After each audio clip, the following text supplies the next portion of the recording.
Vamos começar gravando aqui essa aula sobre vetores e strings, dando continuidade ao curso. Deixa eu só verificar aqui uma coisa.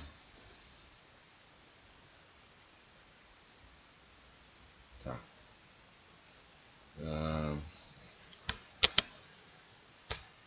Vamos lá. Bom, uma coisa que a gente tem que resgatar é o que é uma variável, né? Em C, né? Uma variável, quando a gente declara uma variável, a gente ocupa um espaço de memória, né, que eu estou representando um espaço de memória suficiente para guardar uma variável do tipo inteiro, né? A gente sabe que uma variável inteira ocupa, ou nos computadores atuais, 4 bytes. Então aqui, isso que representa uma posição de memória, ou uma quantidade de memória que armazena um valor inteiro. Então a gente tem, quando a gente declara uma variável, a gente tem um espaço reservado de memória, né, necessário e suficiente para armazenar um valor do tipo inteiro. A gente associa um nome, né, a essa posição de memória, e essa posição de memória tem um conteúdo lá dentro, o valor em si do valor, né, da variável. E aí quando a gente quer, por exemplo, guardar um valor que a gente digitou, né, a gente usa a função scanf dessa forma. Sal, né, salário aqui, a gente declarou como uma variável, e dessa forma a gente consegue escrever aqui dentro, né, dessa posição de memória. O computador associa o nome da variável que a gente deu à posição de memória que a variável vai ocupar.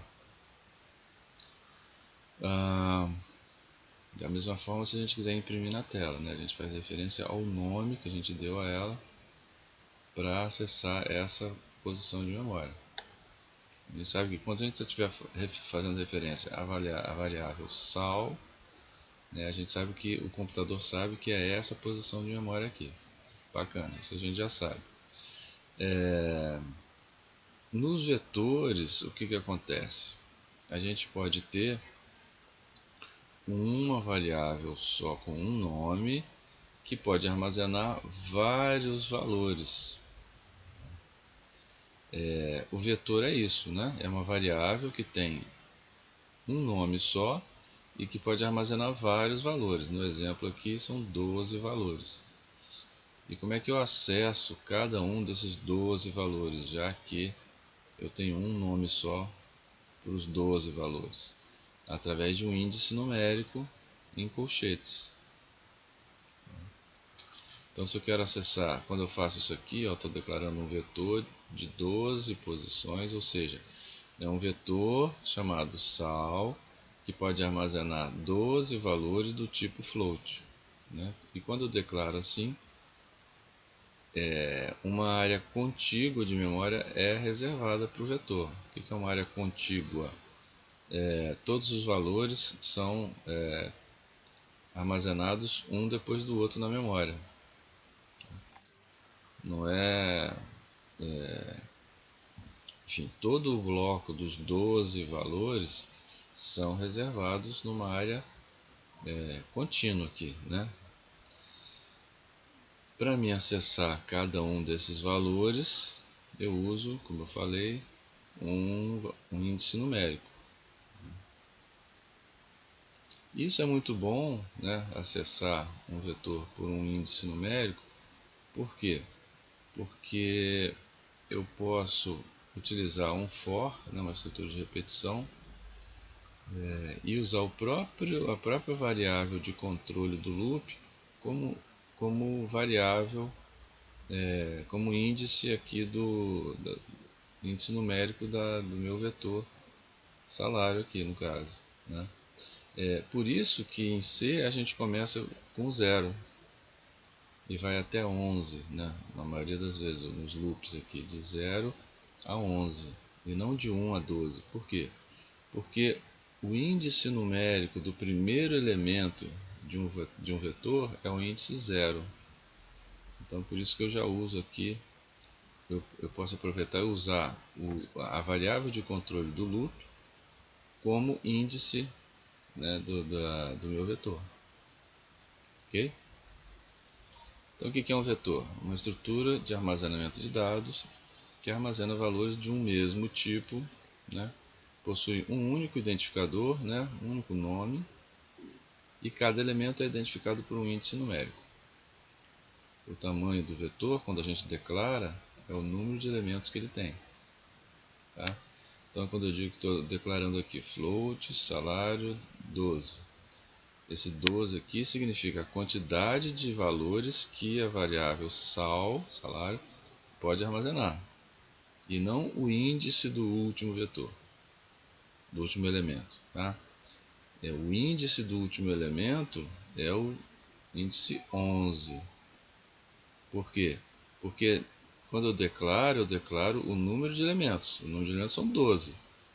Agora, o índice desses elementos vão de 0 a 11. Tá? Cumprindo aqui os 12 elementos que eu declarei. Tá bom? O primeiro elemento de um vetor é o índice 0. E o último é o tamanho menos 1. Né? 12 menos 1, 11. Então, o índice do último elemento de um vetor de 12 é o elemento de índice 11.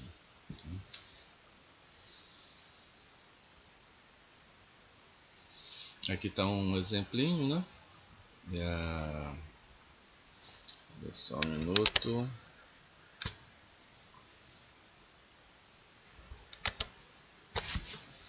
Aqui é um exemplo em que eu estou utilizando um macetezinho aqui, que eu já explico. Né? Aqui eu estou declarando um vetor de 12 elementos. Deixa eu explicar logo aqui. Né? O que é essa cláusula define? Sempre que tem um jogo da velha, essa linha indica, eu já expliquei aqui no include, né? O include tem o jogo da velha. Isso aqui não é uma instrução de linguagem C, é uma definição para o compilador. Né?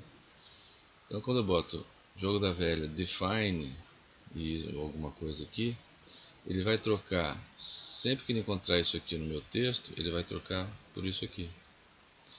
Então essa é uma maneira fácil de eu trocar a quantidade de elementos, por exemplo, sem ter que modificar em todos os lugares do meu código. Né? Então eu faço isso aqui e uso o tam. Sempre que ele encontrar tam no meu código, ele vai substituir por 12 e aí compilar.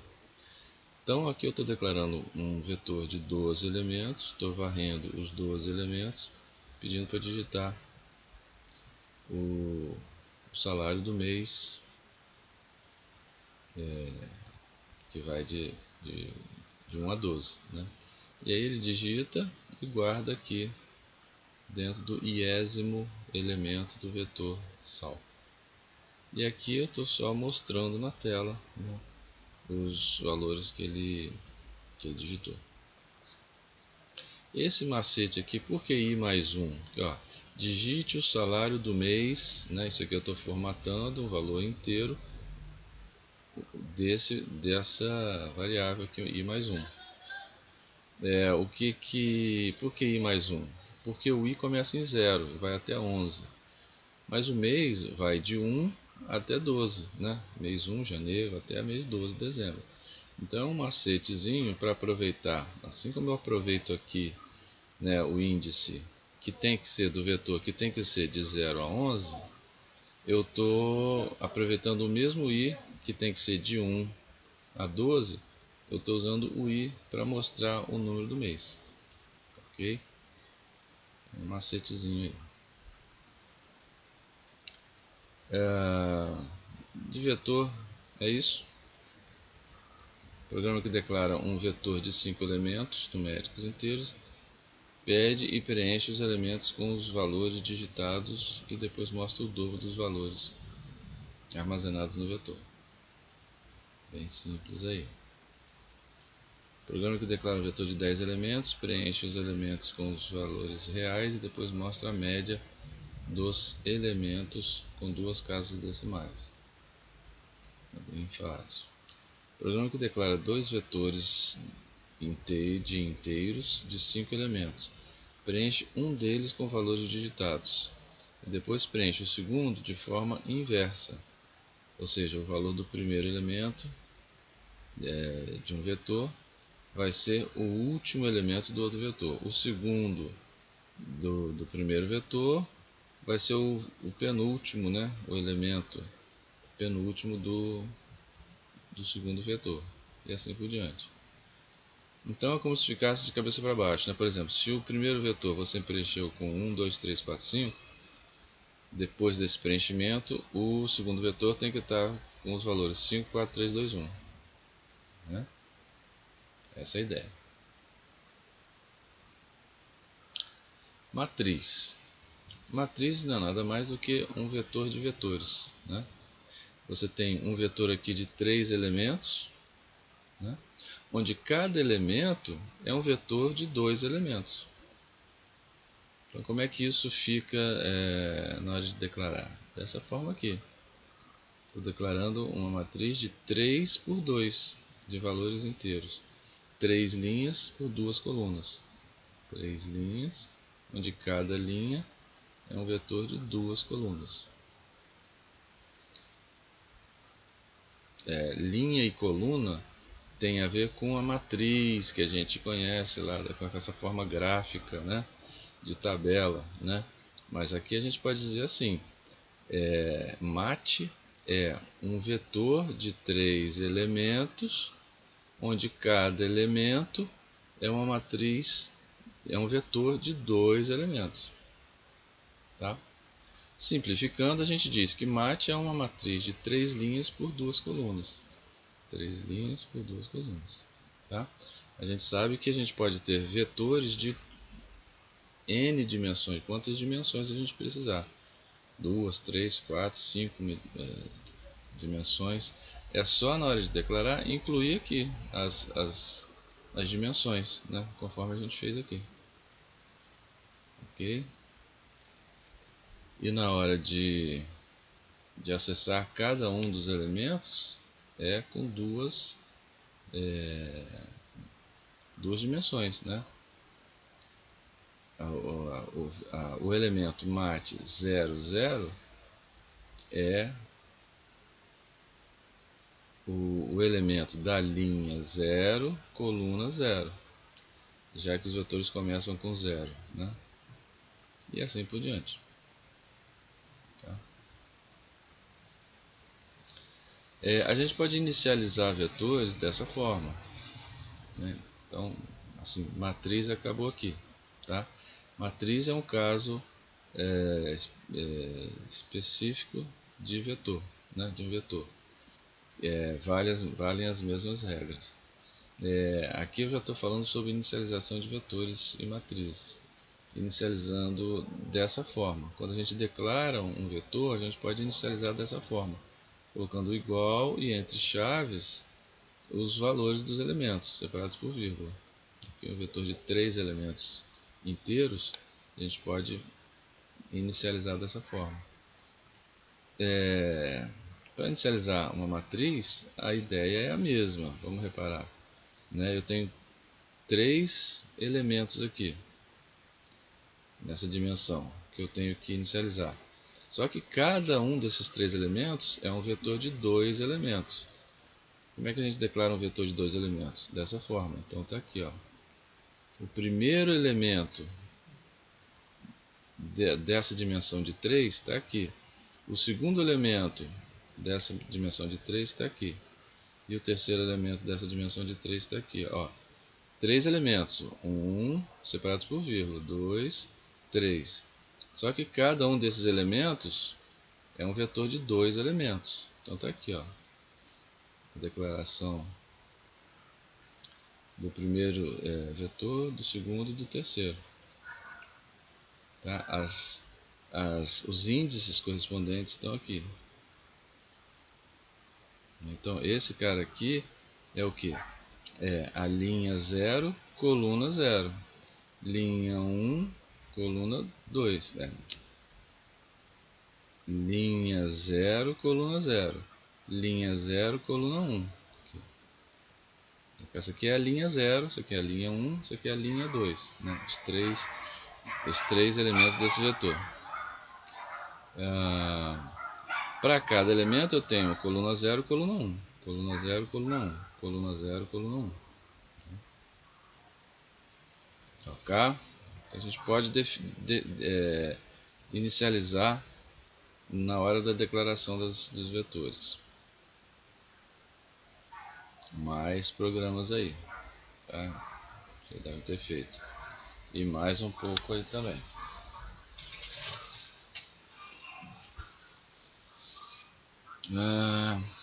Sim, vou falar de strings. A gente precisava falar de vetores antes de falar de strings, para guardar nomes, textos e tal. Por quê? Porque uma string em C não é nada mais do que um vetor de valores do tipo char. Por quê? Porque não existe o tipo string, né, em C. O que existe é o tipo char, que armazena 1 byte. Tá? E com esse 1 byte a gente já viu, a gente pode declarar, a gente pode armazenar códigos ASCII, né? Códigos correspondentes aos caracteres que a gente costuma usar. Então, string em C é implementado como um vetor de caracteres. Dessa forma, então, a string em C é, antes de tudo, um vetor. Tá? Dessa forma aqui que a gente viu, que declara isso aqui é um vetor chamado nome, que pode armazenar 20 valores do tipo char.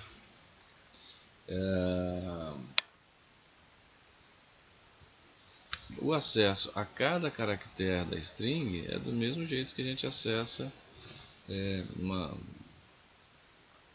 vetor como outro qualquer. Tá? Só que a string tem uma característica bem peculiar e importante. A característica fundamental de uma string é que a string deve ser terminada com o valor numérico 0 após o último caractere válido da string. O que significa caractere válido da string? É o caractere que pertence à informação armazenada na string. Embora por caractere válido entende-se o caractere que pertence à informação armazenada na string, né? Embora ela possa armazenar mais caracteres. O que significa isso? Se eu declaro uma string com 10 elementos e coloco dentro dela a palavra uva, concorda que você pode armazenar 10 caracteres, mas ela só tem 3 caracteres, a palavra uva. O resto aqui é lixo, né? Então, isso que eu estou dizendo. Quais são os caracteres válidos? Os caracteres da palavra uva, né? Então, como diz assim, ó, a string deve ser terminada com o valor numérico 0 após o último caractere válido da string. O último caractere válido da string, no caso aqui, é a letra A. Então, depois da letra A, a string tem que ser terminada com o valor 0. Valor 0 e não o caractere. Repara que aqui não tem aspas simples no 0, né? Tem as aspas simples nos caracteres da palavra uva. Então, esse aqui é o valor 0 e não o caractere 0. Tá? Isso é importante porque toda função de processamento de string vai processar a string do início até encontrar o 0 de terminação. Aí se o caractere tiver um caractere 0 aqui no meio, não vai ter, porque o valor 0 não é código de nenhum caractere, né? Então, o valor 0 é usado por isso. E ele termina a string válida, embora a string possa armazenar, no caso aqui, 10 caracteres. Ok?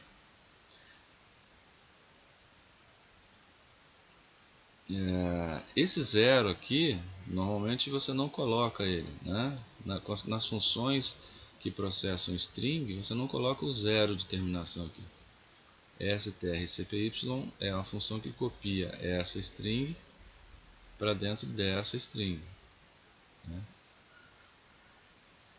Então repara, a própria strcpy coloca esse zero para você, né? Você bota só o texto válido.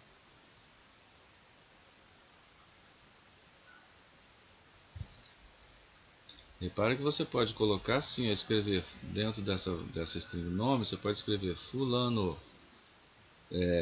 mas você tem que usar o operador de atribuição de valor, você só pode usar para valores básicos. Então, a letra F é um valor básico. O elemento, né, um elemento da string, do vetor, né, vetor de char, vetor de caracteres, que a gente chama de string, né, um elemento dele é uma variável básica, que é uma variável do tipo char. Então você pode usar esse sinal aqui, mas você não pode fazer assim, ó, nome igual a fulano. Você não pode usar isso aqui. Tá? Então como é que eu atribuo a palavra fulano ao nome? Ou você faz caractere por caractere, ninguém vai fazer isso, obviamente, e você tem que se preocupar em botar o zero, ou você faz dessa forma. Você bota aqui, essa é uma função para colocar valores dentro de uma string. Né? Você bota aqui nome e aqui escreve fulano. Vou botar fulano dentro do nome aqui, através dessa função. Ok? Isso aqui também não pode. Né? Existem algumas restrições no uso de strings com os operadores que a gente já viu aí, que servem para processamento de variáveis básicas. Então, por exemplo, isso aqui é uma variável básica, como eu expliquei, isso aqui pode. As funções, então para isso existe uma biblioteca de funções específica para processamento de strings, é a biblioteca string.h. E as funções, existem outras, as mais utilizadas são a strcopy, né, strcpy, copia o conteúdo da string S2 para a string S1. strcmp, ela compara as strings S1 e S2 e retorna o valor zero se elas forem iguais. Retorna um valor diferente de zero se elas forem diferentes. strlen retorna o tamanho da string, tá, da string S. E aí que o tamanho não vamos pegar aqui, o tamanho não vai ser 10 no caso aqui, ó. Eu declarei uma string que pode armazenar até 10 caracteres. No caso, a strlen fruta não vai retornar 10, vai retornar 3, porque são os caracteres válidos, né? Então, que a gente pode dizer assim, ó, retorna a quantidade de caracteres válidos da string. Tá? E strcat concatena as strings S1 e S2. Pega o conteúdo da string S2 e coloca depois do final da string S1. Tá?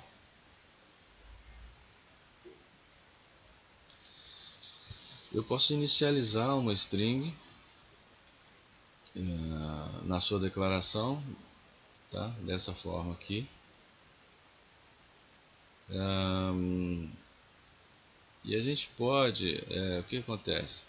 A gente pode definir, ao inicializar, a gente pode definir o tamanho da variável. Tá? O que acontece? Nesse caso aqui, eu quero reservar 6 posições para essa string fruta. Então, 1, 2, 3, 4, 5, 6. E estou inicializando ela com a palavra uva. Uva vai ocupar 3, com 0 de terminação, vai ocupar 4 posições. As outras duas posições, das 6 que eu reservei para a fruta aqui, vão conter lixo, vão conter qualquer coisa, tá? Ou eu posso fazer assim, não inicializo, não boto o valor aqui, e isso eu só posso não botar o valor aqui se eu inicializar, tá? Se eu não botar o valor aqui, obrigatoriamente eu tenho que inicializar. Por quê? Porque aí o compilador vai ver quantos caracteres tem nessa palavra, nesse texto aqui, vai somar com o zero de terminação que ele vai botar e vai reservar o número certinho de caracteres, né, de memória para armazenar essa, para criar essa string, né, com o tamanho certinho que caiba a banana, o texto banana, mais o zero de terminação. Tá? Aqui eu tenho a liberdade se eu definir o número de caracteres que é dessa string, eu não preciso inicializar. Tá? Posso escrever isso aqui depois com a função strcpy. Mas eu posso fazer assim também, né? Aqui eu defino 6, o tamanho que eu quiser, e já inicializo com um texto aqui. Se o texto for menor do que a quantidade de caracteres que a variável que vai ter, não tem problema, inicializa e o resto fica tendo lixo lá. Mas faz parte da variável. Né? Muito bem. Aqui só um exemplinho, né? Estou declarando aqui uma string que armazena 20 caracteres. Na verdade, né? Se a gente for no pé da letra, ela vai poder armazenar 19 caracteres, porque você tem que contar com o zero de terminação, é um caractere de controle, mas é um caractere. Então, caracteres úteis, né, aqui eu só vou poder guardar 19, tá? Então digite seu nome, essa função aqui, lembrando, né, que a gente já teve problema com isso, problema não, né? Já tivemos alguma dificuldade com isso aqui. A gente já falou que isso aqui serve para limpar o buffer do teclado. Sempre antes de pedir uma variável string ou char, né? Aqui é um char, um vetor de char, eu tenho que usar essa função para limpar o buffer do teclado. Gets é uma função que pede uma string, né? E termina só quando dá o enter. Tá? É melhor do que usar o scanf, tá? Porque o scanf termina com espaço também, não só com enter, mas com espaço. E aí daria problema aqui com um nome composto, por exemplo. Então eu peguei o nome, coloquei o nome ali, aqui é só para brincar, né? Possui tantos caracteres, né? Essa função strlen vai retornar a quantidade de caracteres do meu nome, que eu digitei aqui, e depois mostro lá, só para a gente saber, olha só a diferença. Aqui no printf, para eu mostrar uma string na tela através do printf, eu uso o caractere de formatação %s. Eu estou querendo mostrar a string inteira. Se eu quiser mostrar um caractere do nome, um elemento de uma string é um caractere. Então eu formato com %c, ok? Mais programinhas, mais exercícios. Se tiverem dificuldades, só pode mandar e-mail que eu já estou atendendo, já estou respondendo. Mais caracteres, mais exercícios, e assim a gente termina esse módulo. Ok? Tentem fazer esses, se ainda não fizeram, tentem fazer esses exercícios. Qualquer dúvida pode me mandar um e-mail, diz só qual é o exercício e coloca o texto no corpo do e-mail mesmo, que fica mais rápido eu responder para vocês. Tá ok? A gente encerra esse módulo aqui. Vamos em frente.